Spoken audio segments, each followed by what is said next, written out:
بسم الله الرحمن الرحيم.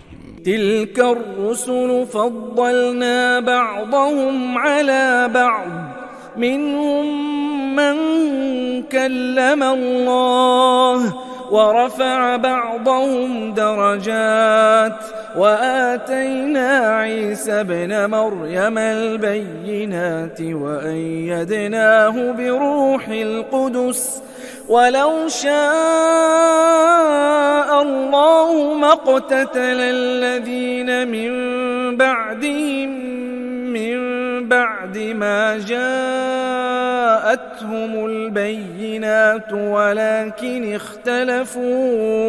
ولكن اختلفوا فمنهم من آمن ومنهم من كفر، ولو شاء الله ما اقتتلوا ولكن الله يفعل ما يريد. يا أيها الذين آمنوا أنفقوا مما رزقناكم من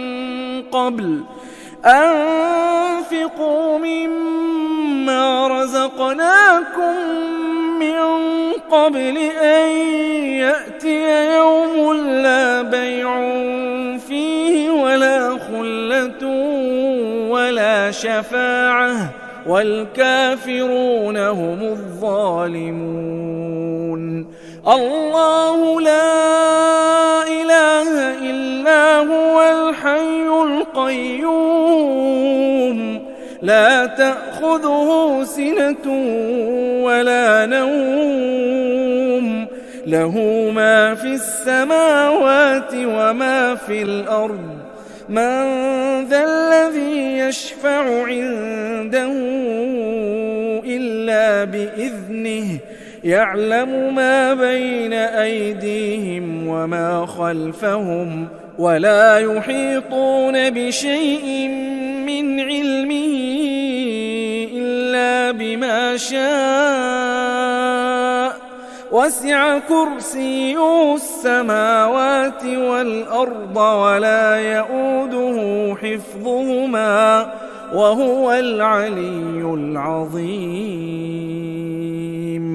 لا إكراه في الدين، قد تبين الرشد من الغي، فمن يكفر بالطاغوت ويؤمن بالله فقد استمسك بالعروة الوثقى لا انفصام لها، والله سميع عليم. الله ولي الذين آمنوا يخرجهم من الظلمات إلى النور، والذين كفروا أولياؤهم الطاغوت يخرجونهم من النور إلى الظلمات، أولئك أصحاب النار هم فيها خالدون. ألم تر إلى الذي حاج إبراهيم في ربه أن آتاه الله الملك، إذ قال إبراهيم ربي الذي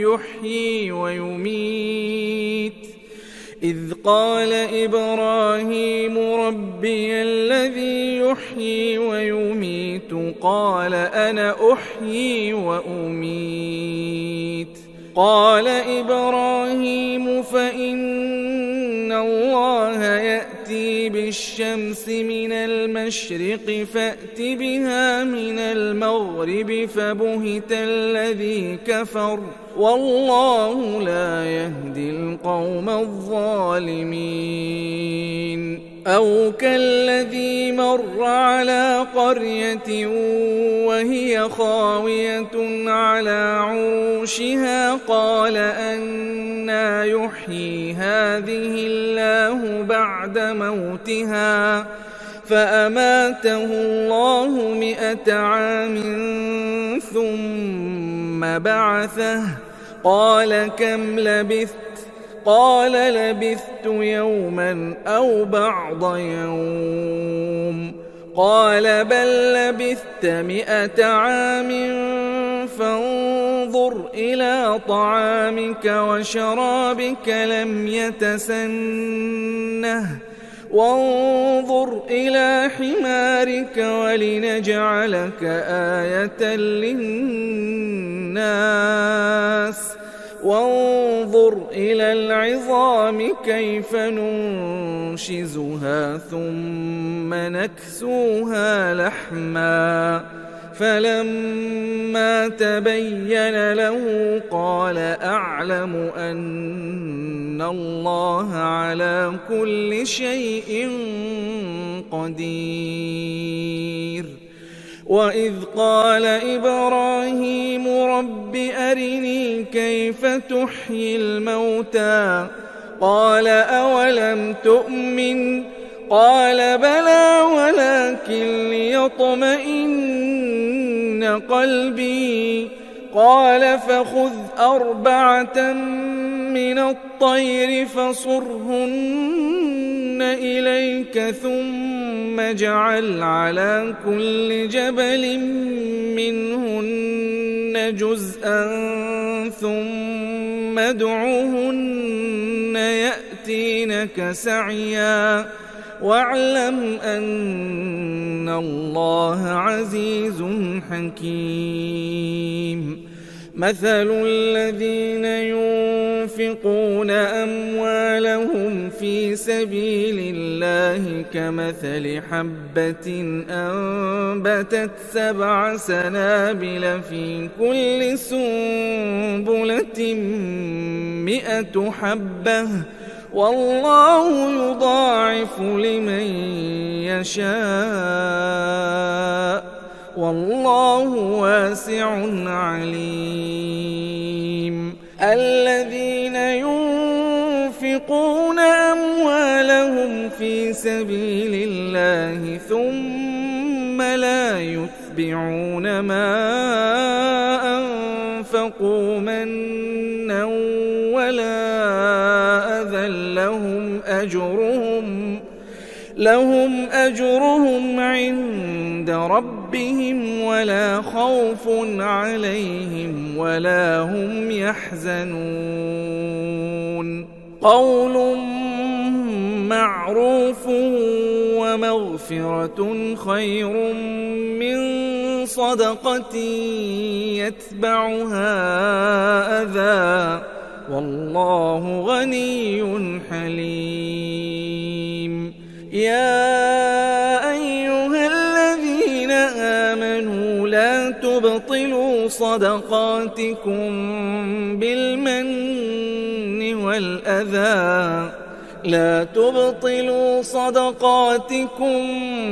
بالمن والأذى كالذي ينفق ماله رئاء الناس ولا يؤمن بالله واليوم الآخر فمثله كمثل صفوان عليه تراب فأصابه وابل فتركه صلدا لا يقدرون على شيء مما كسبوا والله لا يهدي القوم الكافرين.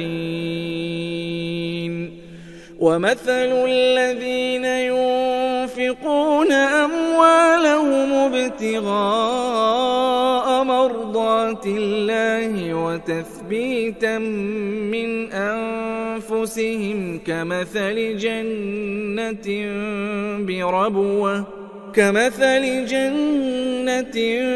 بربوة أصابها وابل فآتت أكلها ضعفين فإن لم يصبها وابل فطل والله بما تعملون بصير.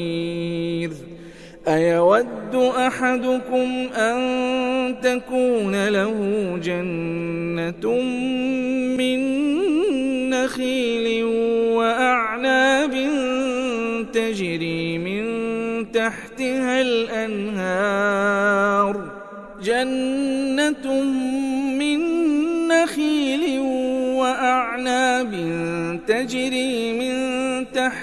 الأنهار له فيها من كل الثمرات وأصابه الكبر وله ذرية ضعفاء فأصابها إعصار فيه نار فاحترقت كذلك يبين الله لكم الآيات لعلكم تتفكرون.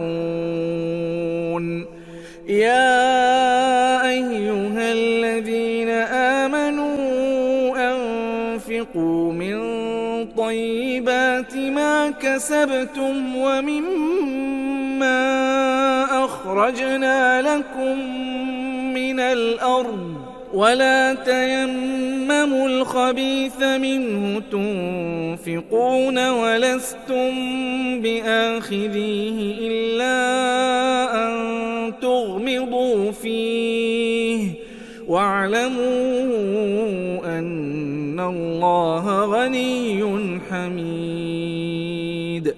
الشيطان يعدكم الفقر ويأمركم بالفحشاء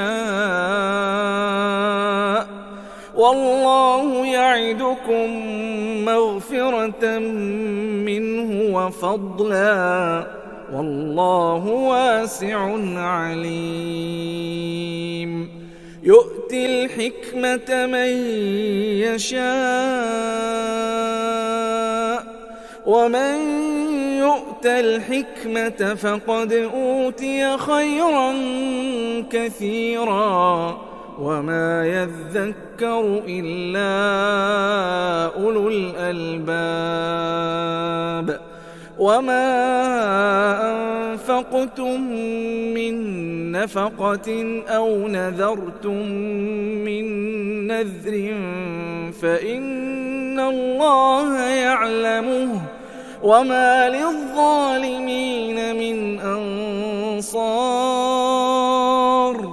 إن تبدوا الصدقات فنعما هي وإن تخفوها وتؤتوها الفقراء فهو خير لكم ويكفر عنكم من سيئاتكم والله بما تعملون خبير. ليس عليك هداهم ولكن الله يهدي من يشاء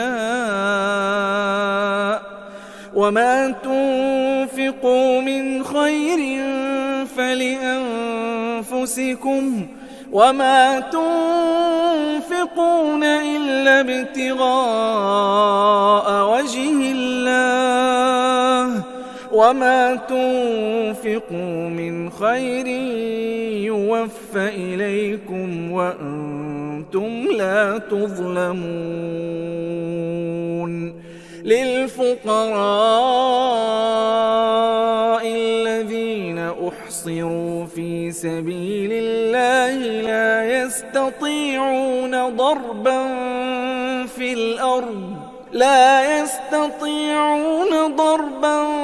في الأرض يحسبهم الجاهل أغنياء من التعفف تعرفهم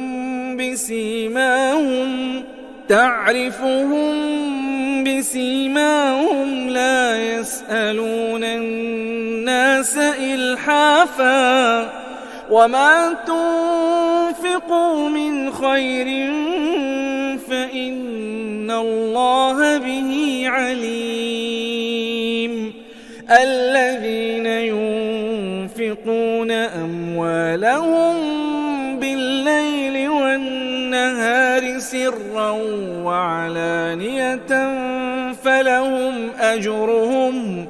فلهم أجرهم عند ربهم ولا خوف عليهم ولا هم يحزنون.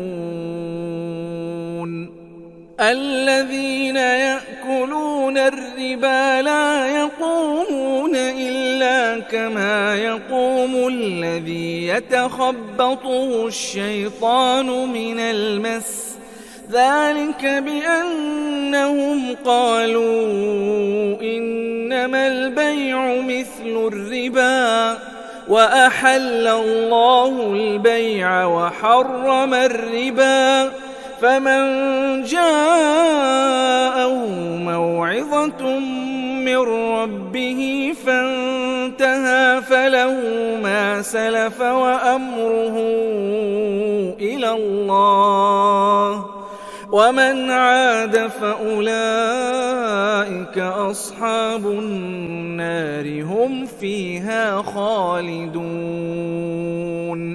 يمحق الله الربا ويربي الصدقات، والله لا يحب كل كفار أثيم. إن الذين آمنوا وعملوا الصالحات وأقاموا الصلاة وآتوا الزكاة لهم أجرهم عند ربهم ولا خوف عليهم ولا هم يحزنون. يا أيها الذين آمنوا اتقوا الله وذروا ما بقي من الربا إن كنتم مؤمنين، فإن لم تفعلوا فأذنوا بحرب من الله ورسوله، وإن تبتم فلكم رؤوس أموالكم لا تظلمون ولا تظلمون. وإن كان ذو عسرة فنظرة إلى ميسرة، وأن تصدقوا خير لكم إن كنتم تعلمون.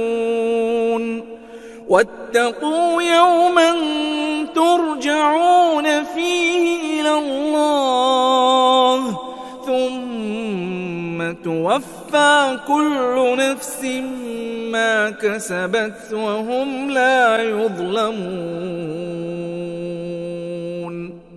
يا أيها الذين آمنوا إذا تداينتم بدين إلى أجل مسمى فاكتبوه، وليكتب بينكم كاتب بالعدل، ولا يأب كاتب أن يكتب كما علمه الله، فليكتب وليملل الذي عليه الحق وليتق الله ربه ولا يبخس منه شيئا، فإن كان الذي عليه الحق سفيها أو ضعيفا أو لا يستطيع أن يمل هو فليملل وليه بالعدل،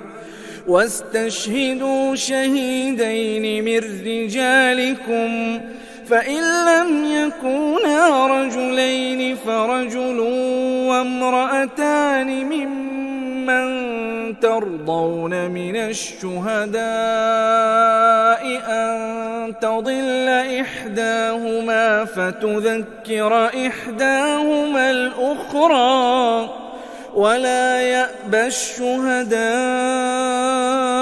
إذا ما دعوا، ولا تسأموا أن تكتبوه صغيرا أو كبيرا إلى أجله، ذلكم أقسط عند الله وأقوم للشهادة وأدنى ألا ترتابوا إلا أن تكون تجارة حاضرة تديرونها بينكم فليس عليكم جناح ألا تكتبوها وأشهدوا إذا تبايعتم ولا يضار كاتب ولا شهيد وإن تفعلوا فإنه فسوق بكم واتقوا الله ويعلمكم الله والله بكل شيء عليم. وإن كنتم على سفر ولم تجدوا كاتبا فرهان مقبوضة فإن أمن بعضكم بعضا فليؤدي الذي اؤتمن أمانته وليتق الله ربه ولا تكتموا الشهادة ومن يكتمها فإنه آثم قلبه والله بما تعملون عليم. لله ما في السماوات وما في الأرض وإن تبدوا ما في أنفسكم أو تخفوه يحاسبكم به الله فيغفر لمن يشاء ويعذب من يشاء والله على كل شيء قدير. آمن الرسول بما أنزل إليه من ربه والمؤمنون كل آمن بالله وملائكته وكتبه ورسله لا نفرق بين أحد من رسله وقالوا سمعنا وأطعنا غفرانك ربنا وإليك المصير. لا يكلف الله نفسا إلا وسعها لها ما كسبت وعليها ما اكتسبت ربنا لا تؤاخذنا إن نسينا أو أخطأنا ربنا ولا تحمل علينا إصرا كما حملته على الذين من قبلنا ربنا ولا تحملنا ما لا طاقة لنا به واعف عنا واغفر لنا وارحمنا أنت مولانا فانصرنا على القوم الكافرين. بسم الله الرحمن الرحيم. ألف لام ميم. الله لا إله إلا هو الحي القيوم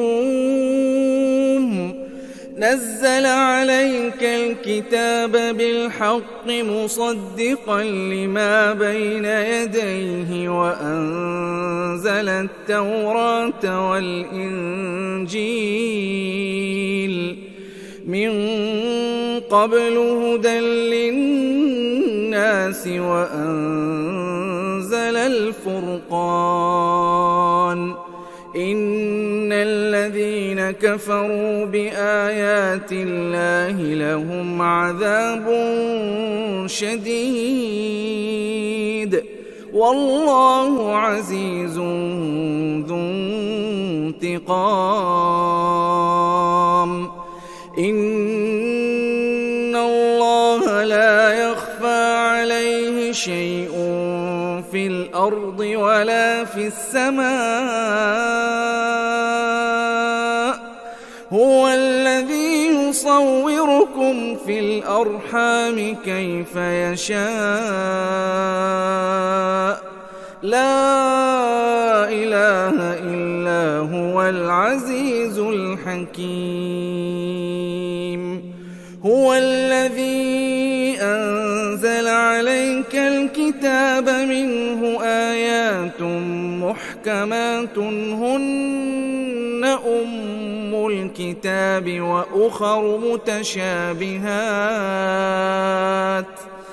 فأما الذين في قلوبهم زيغ فيتبعون ما تشابه منه ابتغاء الفتنة وابتغاء تأويله وما يعلم تأويله إلا الله. والراسخون في العلم يقولون آمنا به كل من عند ربنا وما يذكر إلا أولو الألباب.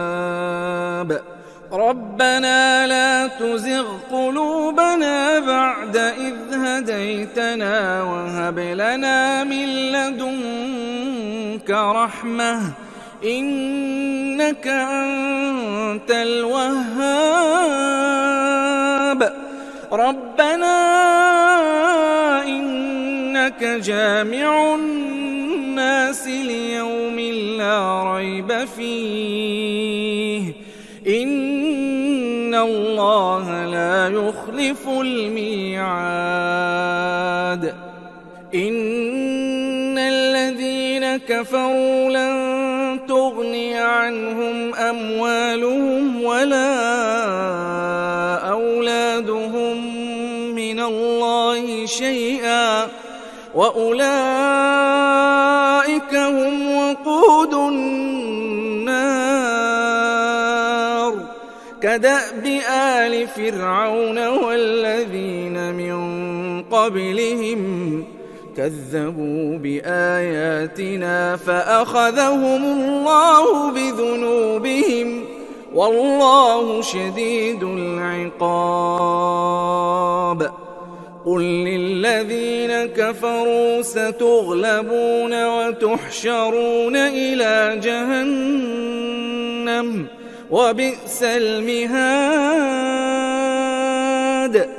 قد كان لكم آية في فئتين التقتا فئة تقاتل في سبيل الله وأخرى كافرة يرونهم مثليهم رأي العين والله يؤيد بنصره من يشاء إن في ذلك لعبرة لأولي الأبصار.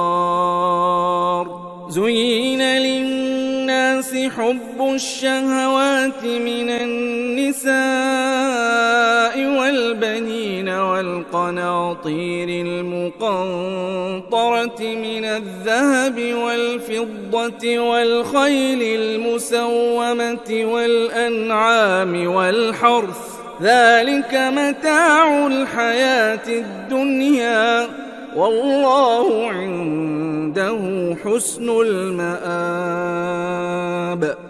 قل أنبئكم بخير من ذلكم للذين اتقوا عند ربهم جنات تجري من تحت تحتها الأنهار خالدين فيها وأزواج مطهرة ورضوان من الله والله بصير بالعباد. الذين يقولون ربنا إننا آمنا فاغفر لنا ذنوبنا وقنا عذاب النار. الصابرين والصادقين والقانتين والمنفقين والمستغفرين بالأسحار. شهد الله أنه لا إله إلا هو والملائكة وأولو العلم قائما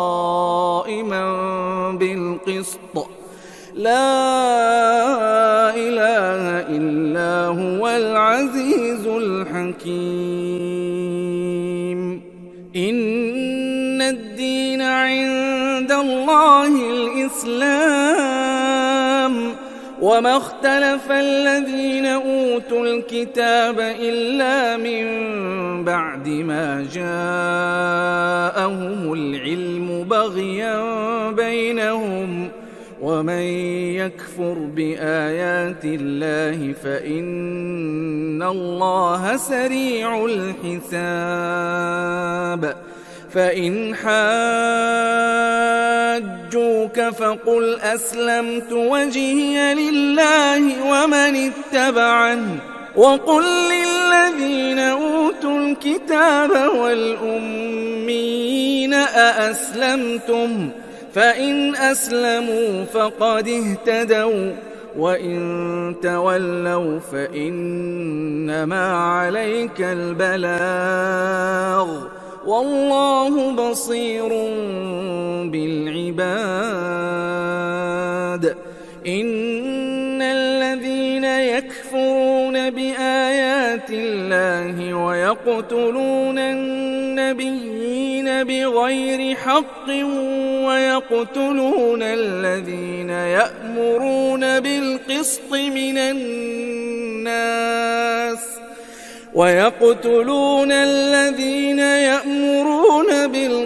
من الناس فبشرهم بعذاب أليم. أولئك الذين حبطت أعمالهم في الدنيا والآخرة وما لهم من ناصرين. ألم تر إلى الذين أوتوا نصيبا من الكتاب يدعون إلى كتاب الله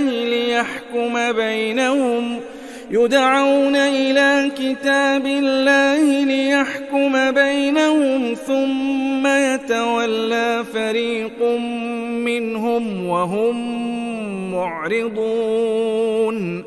ذلك بأنهم قالوا لن تمسنا النار إلا أياما معدودات وغرهم في دينهم ما كانوا يفترون. فكيف إذا جمعناهم ليوم لا ريب فيه ووفيت كل نفس ما كسبت وهم لا يظلمون. قل اللهم مالك الملك تؤتي الملك من تشاء وتنزع الملك ممن تشاء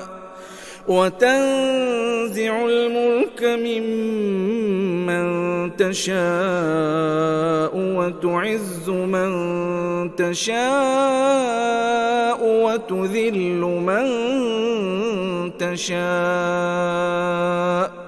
بيدك الخير إنك إنك على كل شيء قدير تولج الليل في النهار وتولج النهار في الليل وتخرج الحي من الميت وتخرج الميت من الحي وترزق من تشاء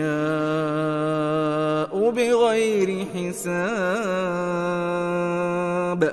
لا يتخذ المؤمنون الكافرين أولياء من دون المؤمنين ومن يفعل ذلك فليس من الله في شيء إلا أن تتقوا منهم تقاه ويحذركم الله نفسه وإلى الله المصير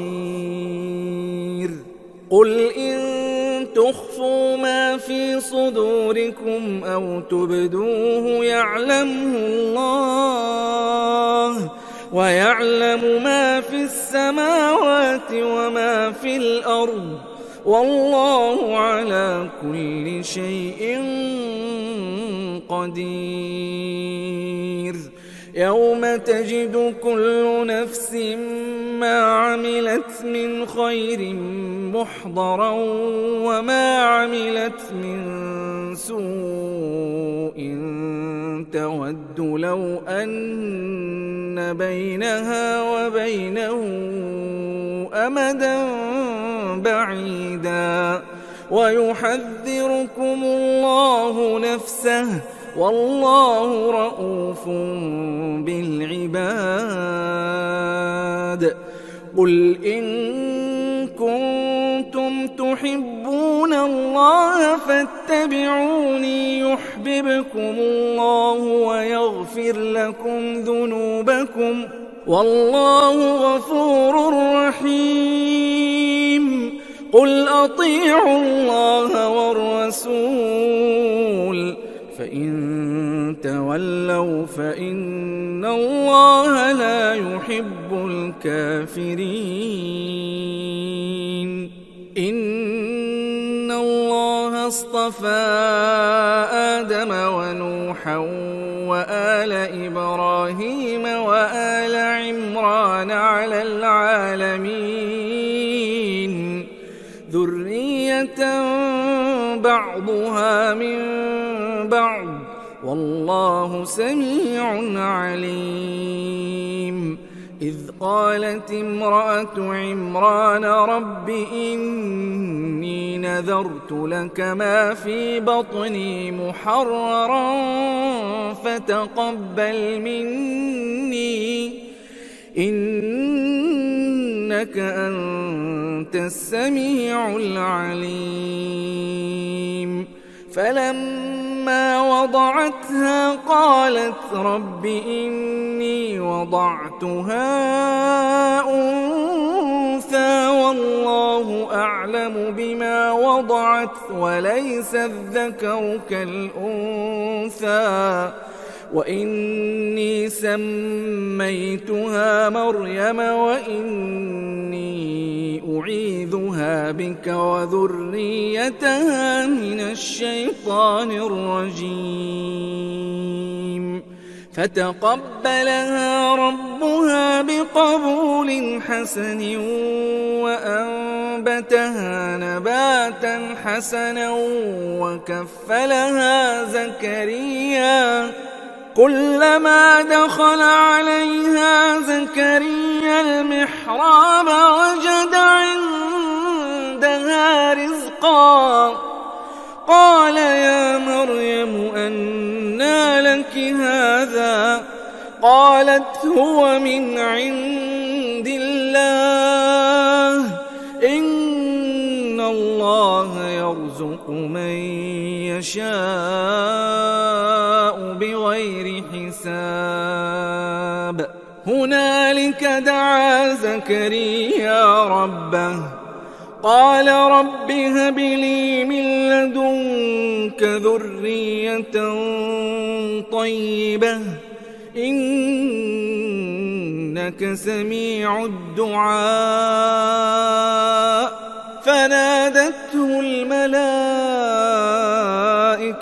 وهو قائم يصلي في المحراب أن الله يبشرك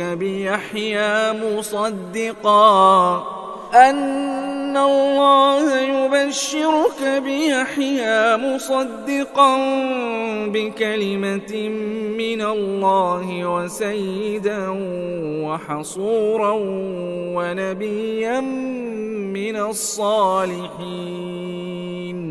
قال رب أنى يكون لي غلام وقد بلغني الكبر وامرأتي عاقر. قال كذلك الله يفعل ما يشاء. قال رب اجعل لي آية. قال آيتك ألا تكلم الناس 3 أيام إلا رمزا واذكر ربك كثيرا وسبح بالعشي والإبكار. وإذ قالت الملائكة يا مريم إن الله اصطفاك وطهرك واصطفاك على نساء العالمين.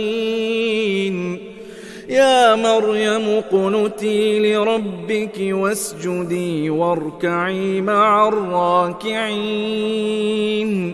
ذلك من أنباء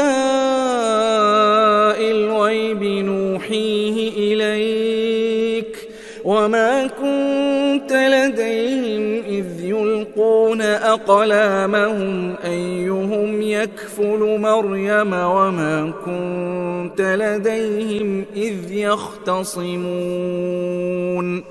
إذ قالت الملائكة يا مريم إن الله يبشرك بكلمة منه اسمه المسيح عيسى ابن مريم وجيها.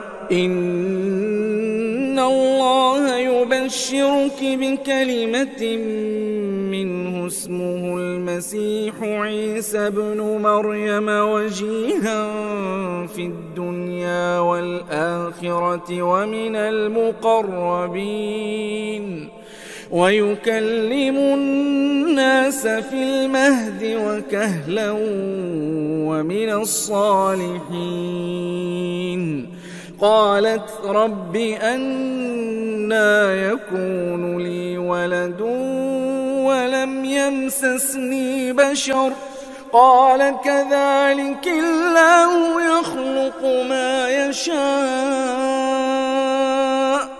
إذا قضى أمرا فإنما يقول له كن فيكون.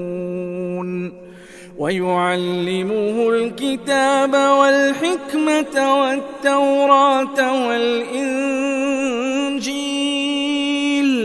ورسولا إلى بني إسرائيل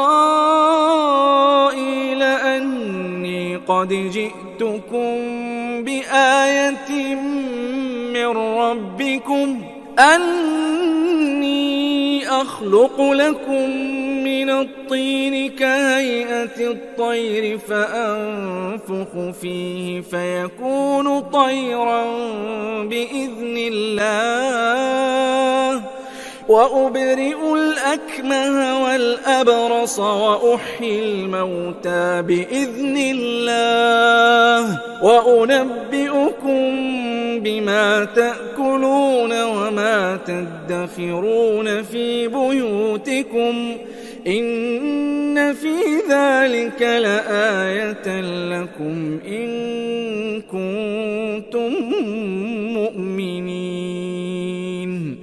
ومصدقا لما بين يدي من التوراة ولأحل لكم بعض الذي حرم عليكم وجئتكم بآية من ربكم فاتقوا الله وأطيعون إن الله ربي وربكم فاعبدوه هذا صراط مستقيم. فلما أحس عيسى منهم الكفر قال من أنصاري إلى الله قال الحواريون نحن أنصار الله آمنا بالله واشهد بأننا مسلمون. ربنا آمنا بما أنزلت واتبعنا الرسول فاكتبنا مع الشاهدين. ومكروا ومكر الله والله خير الماكرين. إذ قال الله يا عيسى إني متوفيك ورافعك إلي ومطهرك من الذين كفروا وجاعل الذين اتبعوك فوق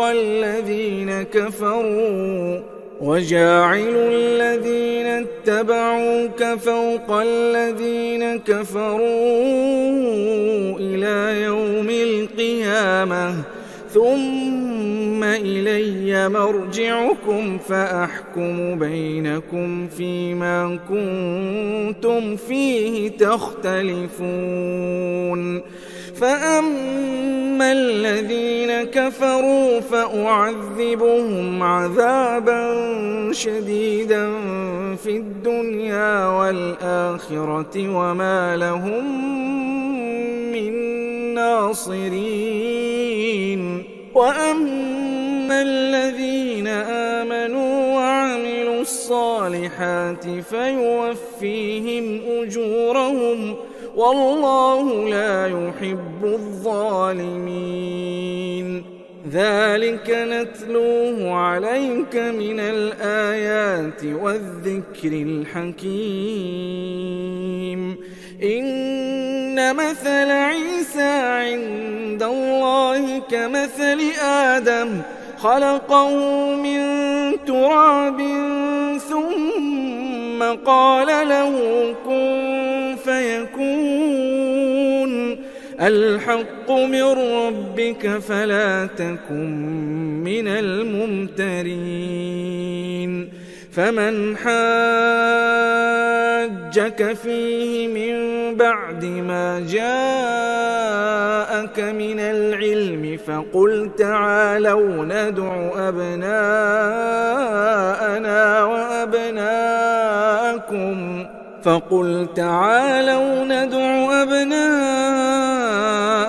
وأبناءكم ونساءنا ونساءكم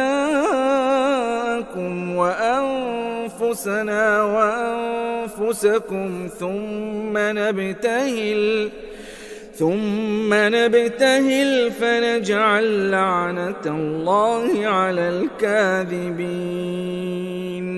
إن هذا لهو القصص الحق وما من إله إلا الله وإن الله لهو العزيز الحكيم. فإن تولوا فإن الله عليم بالمفسدين. قل يا أهل الكتاب تعالوا إلى كلمة سواء بيننا وبينكم ألا نعبد إلا الله ولا نشرك به شيئا ألا نعبد إلا الله ولا نشرك به شيئا ولا يتخذ بعضنا بعضا أربابا من دون الله فإن تولوا فقولوا اشهدوا بأننا مسلمون. يا أهل الكتاب لم تحاجون في إبراهيم وما أنزلت التوراة والإنجيل إلا من بعده أفلا تعقلون. ها أنتم هؤلاء حاججتم فيما لكم به علم فلم تحاجون فيما ليس لكم به علم والله يعلم وأنتم لا تعلمون. ما كان إبراهيم يهوديا ولا نصرانيا ولكن كان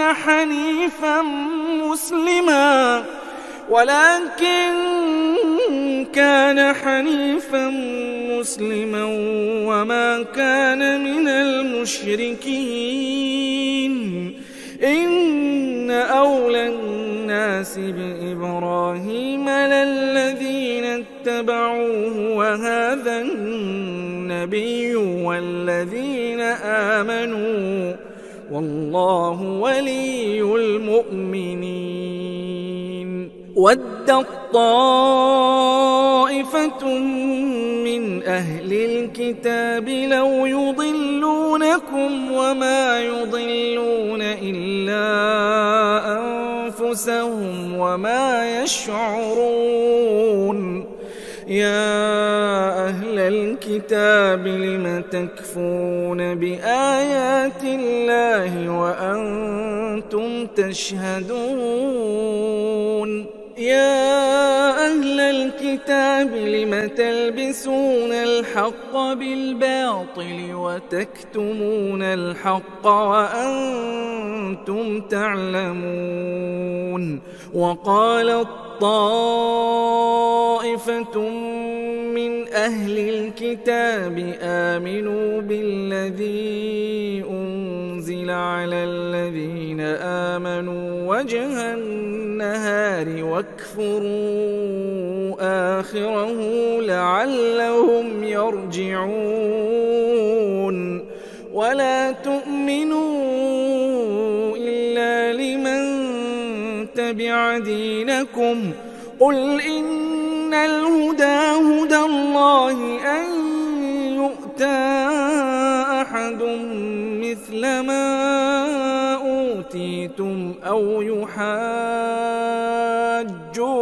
عند ربكم قل إن الفضل بيد الله يؤتيه من يشاء والله واسع عليم. يختص برحمته من يشاء والله ذو الفضل العظيم. ومن أهل الكتاب من إن تأمنه بقنطار يؤده إليك ومنهم من إن تأمنه بدينار لا يؤده إليك ومنهم من إن تأمنه بدينار لا يؤده إليك إلا ما دمت عليه قائما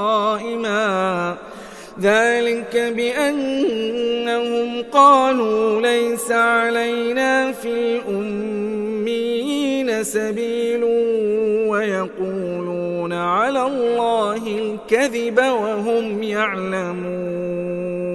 بلى من أوفى بعهده واتقى فإن الله يحب المتقين.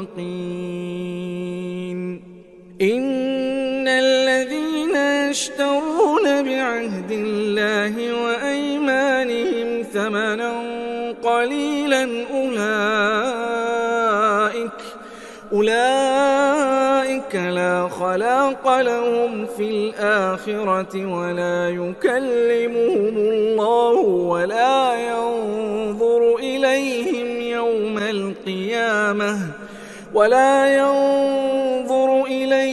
يوم القيامة ولا يزكيهم ولهم عذاب أليم.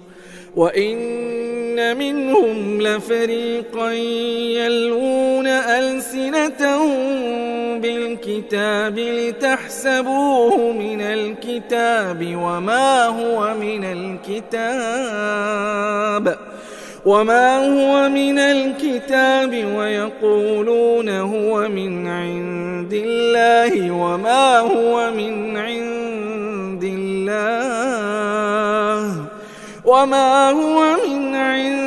الله ويقولون على الله الكذب وهم يعلمون.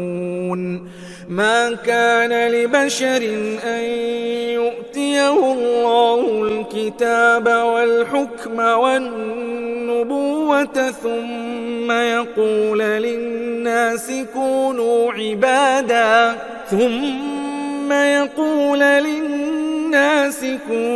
عبادا لي من دون الله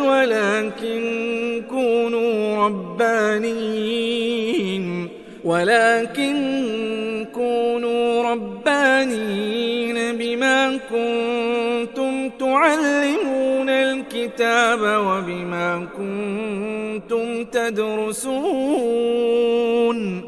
ولا يأمركم أن تتخذوا الملائكة والنبيين أربابا أيأمركم بالكفر بعد إذ أنتم مسلمون. وإذ أخذ الله ميثاق النبيين لما آتيتكم من كتاب وحكمة ثم جاءكم رسول مصدق لما معكم لتؤمنن به ولتنصرنه